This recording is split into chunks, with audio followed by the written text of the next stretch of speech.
Have you ever noticed one of your trailer tires looking like this? If so, this is considered intermediate depression wear.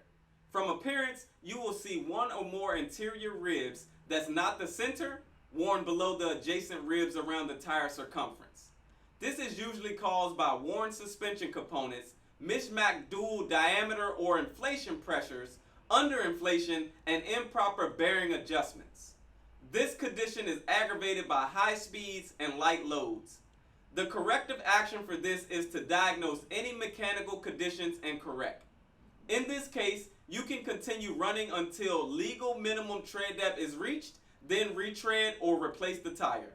This is considered shoulder depression wear. From appearance, you will see localized areas of wear on the shoulder, generally less than 12 inches in length. This is usually caused by improper inflation pressures or a tire that is mismounted on the wheel. This condition can also be caused by some other type of wheel end imbalance. The corrective action for this is to review tire and wheel end maintenance practices. In this case, you can continue to run this tire until legal minimum tread depth is reached, retread it, or replace the tire. This is considered diagonal wear. From appearance, you will see localized flat spots worn diagonally across the tread, often repeating around the tire. This is usually caused by improper bearing adjustment, misalignment, mismatched dual tire diameter, and or inflation pressures. This condition may start as brake skid and is aggravated by high speeds and light loads.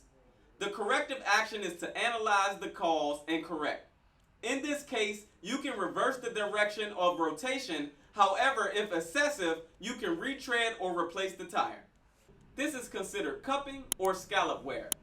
From appearance, you will notice random areas of fast wear around the tire that are erratic in some instances.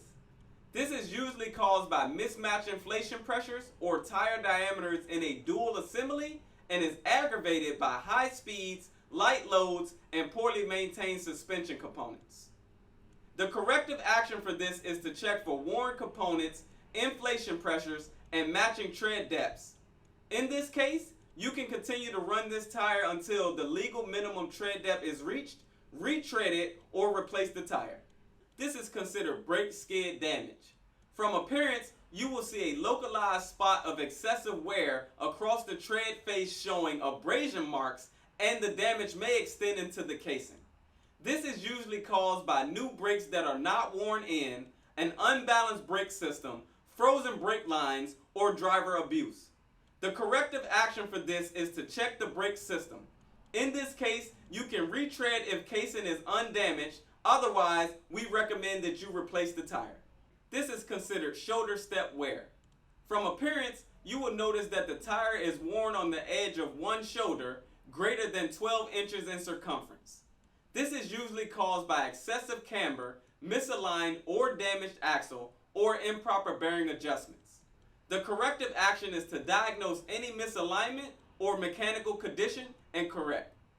In this case, you should reverse the direction of rotation. However, if excessive, you can retread or replace the tire.